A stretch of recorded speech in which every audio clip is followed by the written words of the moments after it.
Nós vamos dar sequência à palavra que o nosso apóstolo tem ministrado, o poder criativo da palavra. E eu me dei a liberdade de colocar um subtítulo nessa mensagem que é Diálogos com Jesus. E eu queria te convidar a você abrir a sua Bíblia comigo, por favor, no livro de Hebreus. Hebreus, no capítulo 11, tem sido o texto basilar dessa mensagem. E eu gostaria de compartilhar com você Hebreus, no capítulo 11, a partir do versículo 1. E a palavra do Senhor diz assim: Ora, a fé é a certeza de coisas que se esperam, a convicção de fatos que se não veem. Pois pela fé, os antigos obtiveram bom testemunho. Pela fé, entendemos que foi o universo formado pela palavra de Deus, de maneira que o visível veio a existir das coisas que não aparecem. Agora vamos para o versículo 6, por favor. De fato, sem fé, é impossível agradar a Deus, porquanto é necessário que aquele que se aproxima de Deus creia que Ele existe e que se torna galardoador dos que o buscam. Nós somos o povo da fé. Eu gosto muito de ser conhecido como um povo da fé, porque de fato nós somos. Principalmente porque a nossa fé é uma fé genuína no único Deus que é verdadeiro. O nosso Deus que está acima de todos. O nosso Deus que reina em glória. O nosso Deus que não está ligado à existência, Ele é. Ele sempre foi e Ele sempre será. Nós somos esse povo. E eu entendo que se nós somos reconhecidos como o povo da fé, nós de fato devemos viver de acordo como somos chamados e reconhecidos. Vivermos através da fé e vivermos continuamente provando e provocando a nossa fé para que o nosso Senhor seja exaltado e glorificado através de nossas vidas. Como fala no primeiro versículo, a fé, ela é um fundamento. Por mais que a fé não seja algo palpável, por mais que a fé seja algo mais ligado ao que é transcendental, do que aquilo que é físico, aquilo que é palpável, a fé para nós é fundamento. Fé é o mais consistente e invisível caminho que o cristão pode caminhar para a ativação do sobrenatural. Nós não vemos a fé, mas nós vemos as grandiosas obras causadas através da fé. Nós devemos carregar em nós essa essência. Estamos vivendo dias em que a nossa fé tem sido desafiada. Nós estamos vivendo dias em que a nossa fé tem sido confrontada. Mas nós também estamos vivendo dias em que a nossa fé tem sido acrescida. E eu glorifico ao nosso Deus, porque nós estamos vivendo em um momento em que nós podemos mostrar que de fato nós somos o povo da fé. Ontem, aqui na Juventude Relevante, eu preguei uma mensagem que tem por título Cristão Assintomático. É possível que a maioria de nós já tenha escutado essa palavra nesses dias, porque ela tem sido muito usada, assintomático, pandemia e etc. Mas uma coisa ficou esclarecida ontem: não existe fé assintomática. Eu não falo de uma fé falsa, mas de uma fé genuína. A fé genuína, ela é demonstrada. Nós, quando temos uma fé verdadeira, existem sintomas em nós, existem demonstrações em nossas vidas de que nós temos fé no Deus verdadeiro. Nós não conseguimos esconder em nós a fé que existe. Nós não conseguimos esconder em nós o Cristo que habita em nós. É por isso que a vida do cristão, ela deve ser uma grande exposição da fé que temos no nosso Senhor. E em todos os momentos nós temos sido provados para que a nossa fé seja exposta. Em todo o tempo nós temos escutado, por exemplo, notícias extremamente contrárias àquilo que a nossa fé professa. Nós somos o povo da boa esperança. Nós carregamos as boas novas do Evangelho. E quando nós ligamos a televisão, nós ouvimos o oposto disso. Nós ouvimos que o pico vai chegar daqui a 2 semanas. Tem 4 meses que essas 2 semanas estão para chegar. Nós ouvimos que vão morrer mais de 1 milhão de pessoas, já tem mais de 1,5 milhão curados. Nós temos que ser um povo que professa aquilo que nós queremos que aconteça e não um povo que concorda com aquilo que está sendo dito na televisão ou na mídia. Mesmo porque a mídia ela tem sido completamente manipulada para se opor a um governo. Mas ninguém conseguirá se opor ao governo de Deus sobre a terra. Ninguém conseguirá se opor ao governo de Cristo. Ele governa sobre todos, Ele é o Rei dos Reis, Ele é o Senhor dos Senhores. E a nossa fé está firmada não em governo de homens, mas no governo que está sobre todos. A nossa fé está conectada ao trono da graça de Deus.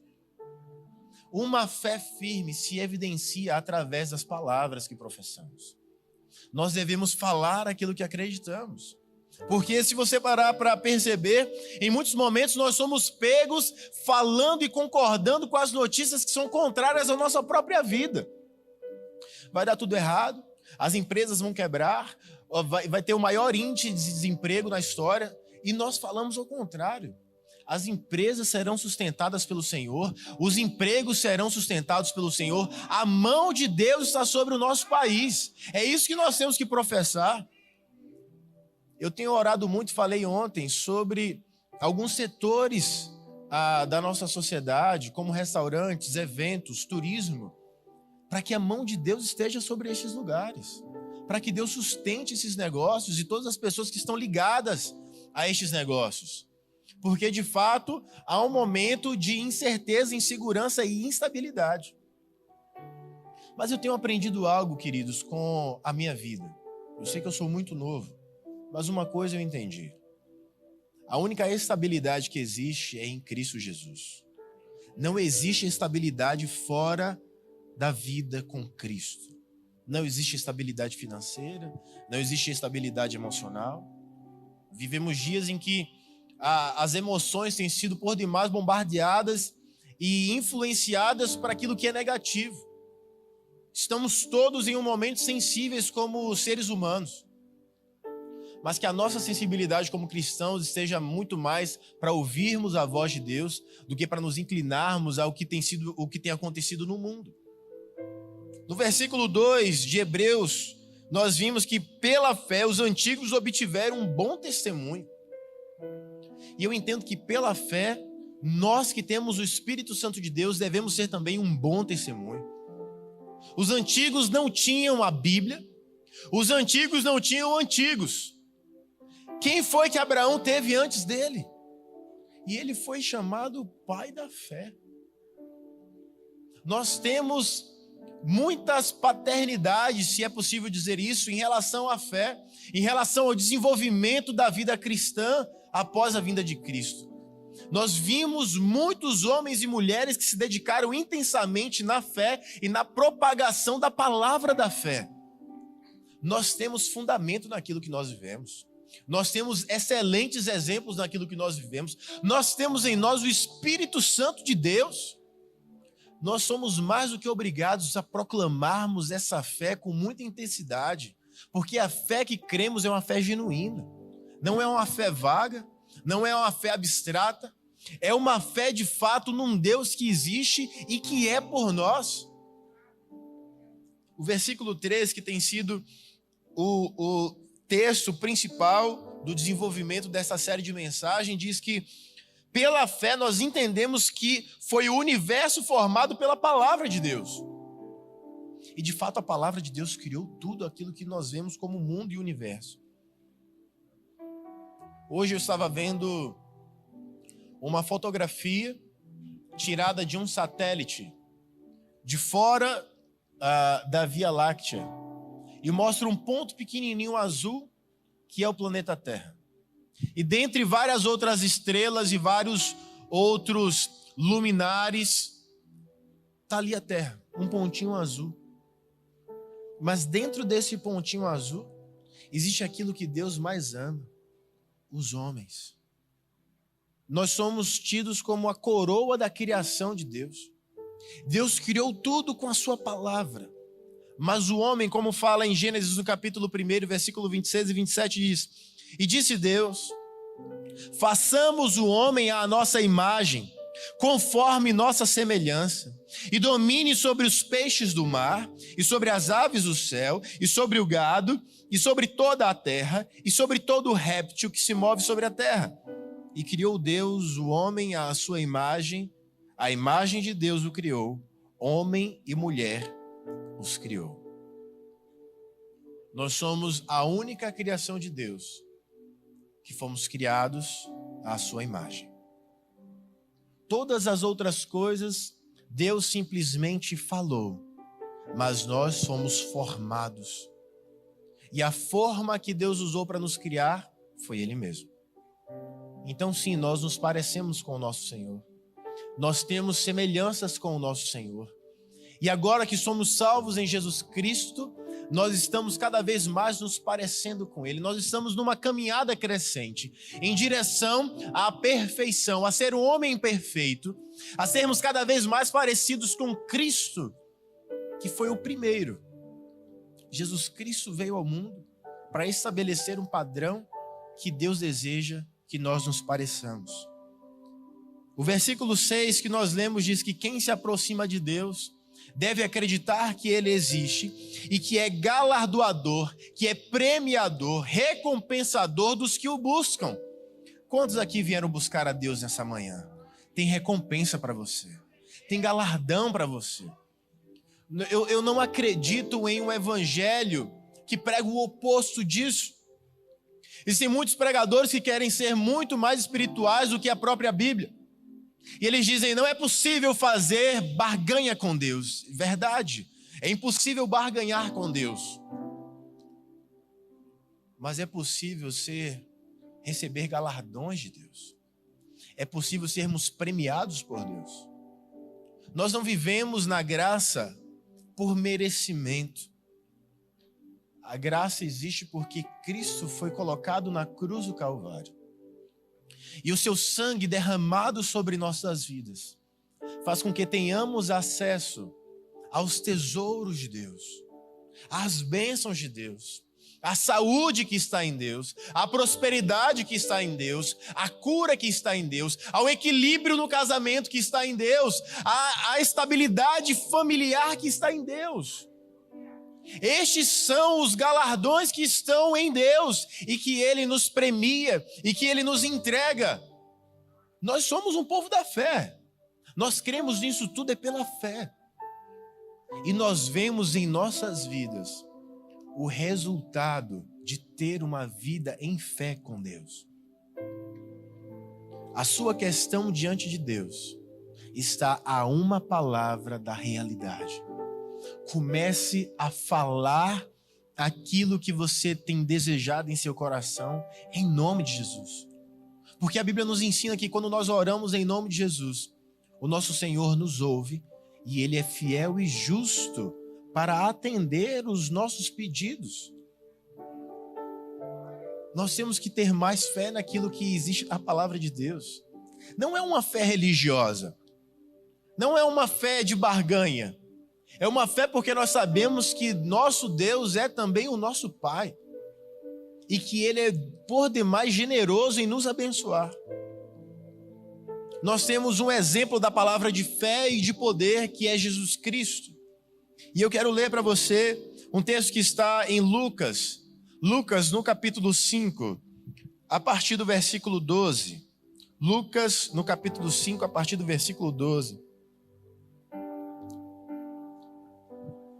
Conta um fato sobre um homem que era leproso e diz assim: e aconteceu que, quando estava numa daquelas cidades, eis que um homem cheio de lepra, vendo a Jesus, prostrou-se sobre o rosto e rogou-lhe dizendo: Senhor, se quiseres, bem podes limpar-me.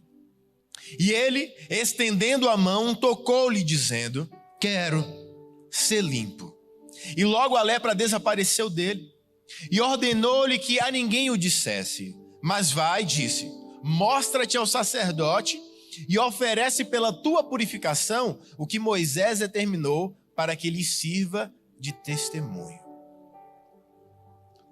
Quando nós lemos esse texto, fica muito explícito que por este homem ser leproso, ele não fazia parte da convivência da cidade. Este homem não participava de uma igreja. Ele não era doutrinado na palavra de Deus. Ele tinha uma questão e ele ouviu falar sobre alguém que resolvia todas as questões do homem. Ele ouviu falar sobre um Jesus que curava. E a lepra naquele tempo era uma doença incurável. Quem tinha lepra tinha que ser afastado da convivência dos homens e viver fora das cidades. E eles viviam das ajudas das pessoas. Eles eram como que a escória da sociedade. Ninguém queria se aproximar de um leproso. Mas de repente aquele homem invade a cidade. De repente aquele homem encontra Jesus. Ele fala: se o Senhor quiser, eu posso ser curado. E entra nessa conversa uma das mais belas conversas que existem. Em Romanos, no capítulo 10, versículo 17, diz que de sorte a fé vem pelo ouvir, e o ouvir pela palavra de Deus. Este homem ouviu que Jesus curava e foi até Jesus. Senhor, se quiseres, disse aquele homem. Aquele homem sabia que se Jesus quisesse, através da sua palavra, tudo poderia acontecer. E fica para mim e para você o exemplo que Jesus nos dá de que a nossa palavra, em nome dele, é possível que grandes milagres aconteçam tanto na nossa vida quanto na vida dos outros. Este poder foi delegado a nós. E nós temos que aceitar isso através da fé. E Jesus responde: eu quero ser limpo. É interessante porque nos dias em que nós vivemos hoje, e eu não tenho nenhuma contrariedade porque eu sou da linha pentecostal, nós não vimos ninguém rodopiando, Jesus não gritou, Jesus não falou uma rajada de línguas, não teve nada. Jesus só disse: eu quero ser limpo. A palavra tem mais poder do que nós imaginamos. A palavra de Jesus curou o homem instantaneamente. E logo o texto diz: a lepra se foi. E eu fico imaginando aquela cena. Aquele homem cheio de feridas no corpo, cheio de hematomas. Com certeza o seu semblante era caído. Um homem triste, em desespero. E em uma palavra: quero. Eu quero que você seja limpo. Esse mesmo Jesus está aqui hoje dizendo: eu quero que você seja limpo. Eu quero que você seja limpo de todas as impurezas. Eu quero que você seja limpo de todos os pecados. Eu quero que você seja limpo de todas as enfermidades. Eu quero que você seja limpo de toda a bancarrota. Eu quero que você seja limpo de todas as limitações da fé que você tem. Eu quero que você acredite em mim como este homem leproso. Porque em mim existem palavras de vida, e palavras de conserto, e palavras de cura, e palavras daquilo que você precisa para que a sua vida seja alinhada de acordo com o desejo que Deus tem para você. Deus não se alegra, a Bíblia fala, na morte do ímpio. Se Deus não se alegra na morte do ímpio, Deus não se alegra na enfermidade do justo, Deus não se alegra na tristeza do justo, Deus não se alegra na pobreza do justo. Deus não se alegra na doença do justo. Deus não se alegra no divórcio do justo. O que Deus se alegra é quando a glória dele se manifesta em nossas vidas e tudo se conserta, e tudo se faz novo, e tudo se faz uma segunda chance, e tudo se faz uma oportunidade para que o nome dele seja glorificado em nós. A substância da fé é a palavra. Muitos dizem: eu tenho fé em Deus, mas eles não falam como se crescem em Deus. Eles falam como se crescem na força do seu próprio braço. Eles falam como se crescem nas previsões da bolsa. Eles falam como se crescem nas previsões do governo. Eles falam como se crescem nas previsões do tempo. Nós cremos no nosso Deus. Nós cremos que em Deus todas as coisas podem existir e acontecer. Um outro diálogo, belíssimo que houve. Está em Marcos, no capítulo 10, versículo 46. E depois foram para Jericó. E saindo ele de Jericó com seus discípulos e uma grande multidão, Bartimeu, o cego, filho de Timeu, estava assentado junto do caminho, mendigando. E ouvindo que era Jesus de Nazaré, começou a clamar e a dizer: Jesus, filho de Davi, tem misericórdia de mim. E muitos o repreendiam para que se calasse. Mas ele clamava cada vez mais: Filho de Davi, tem misericórdia de mim. E Jesus, parando, disse que o chamassem. E chamaram o cego, dizendo-lhe: tem bom ânimo, levanta-te, que ele te chama. E lançando de si a sua capa, levantou-se e foi ter com Jesus. E Jesus, falando, disse-lhes: que queres que te faça? E o cego lhe disse: Mestre, que eu tenha vista. E Jesus lhe disse: vai, a tua fé te salvou. E logo viu e seguiu a Jesus pelo caminho. Aquele homem trouxe a sua questão diante de Jesus. Mas Jesus gosta de ouvir aquilo que nós queremos. Porque obviamente Jesus viu aquele homem e teve a percepção de que aquele homem não enxergava. Mas a pergunta de Jesus foi: o que queres que eu te faça? É quase que uma brincadeira isso. Mas Jesus queria saber o que de fato aquele homem queria dele. Aquele homem poderia querer uma casa. Aquele homem poderia querer uma esmola. Aquele homem poderia querer um cão-guia. Mas aquele homem queria ver. E ele disse: Senhor, mestre, que eu tenha vista, que eu enxergue. E a resposta de Jesus, neste diálogo, traz exatamente aquilo que nós estamos falando hoje. A tua fé te salvou. A tua fé em mim fez com que você visse agora. E a fé daquele homem em Cristo não fez só com que ele enxergasse, mas o fato dele enxergar e ver tudo fez com que imediatamente ele seguisse a Jesus. Todos aqueles que têm os olhos abertos por Jesus Cristo, imediatamente devem se tornar um seguidor dele. E todos nós, em algum momento de nossas vidas, estávamos com as nossas vistas escuras. Nós não conseguíamos ver um palmo à nossa frente. Existiam como que escamas em nossos olhos. E nós não conseguíamos contemplar a glória e os milagres do nosso Senhor. Todos nós hoje enxergamos. Todos nós conseguimos ver e contemplar quem Jesus Cristo é e a obra maravilhosa que Ele tem feito em nossas vidas. Através da fé, nós devemos seguir o nosso Senhor. Aquele homem, ele clamava. Ele até perturbava as pessoas que estavam passando. Existe um ditado em nossa cultura que diz que quem não chora, não mama. Mas nós que somos da fé deve ser diferente, que quem não clama, não recebe.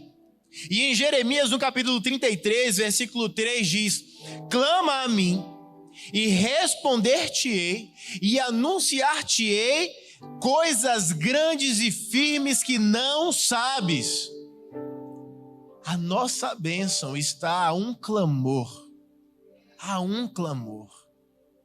Queridos, eu não sei se você já se encontrou em um momento da sua vida que você clamou tão alto que as pessoas ao seu redor falaram: olha, você está gritando tanto que eu quero te ajudar neste teu clamor. Foi isso que aconteceu com este homem cego. Ele clamou tão alto que as pessoas falaram: vamos pegá-lo e levá-lo para Jesus, porque aquilo que ele precisa, aquilo que ele quer está em Jesus Cristo. Daqui a pouco nós vamos orar. E eu quero unir a sua fé com a minha com a sua. Ligar na terra para que seja ligado no céu, para que o Senhor escute as nossas orações. Escute o nosso clamor. E que Ele responda e nos anuncie coisas grandes e firmes que nós ainda não sabemos. E nós devemos saber o que pedir, saber o que clamar. Porque aquele homem estava diante de Jesus, ele poderia ter pedido qualquer coisa. Mas ele pediu: eu quero enxergar Jesus. Eu não preciso de um carro, eu não preciso de uma casa. O que é o principal para mim hoje? Em um diálogo que você vai ter com Jesus daqui a pouco, qual é a coisa mais importante que você precisa ter hoje na sua vida? Eu entendo que Cristo tem para nós tudo aquilo que nós necessitamos. E tudo aquilo que nós também desejamos. Mas qual é a cura imediata que nós precisamos ter? Qual é a cura que a partir daquilo vai desenrolar tudo aquilo que nós desejamos em nossas vidas? Todo diálogo com Cristo se torna em um milagre. E quem clama em nome de Jesus, clama muito bem. A fé daquele homem fez com que ele fosse curado. A sua fé fará com que a sua voz seja ouvida por Jesus.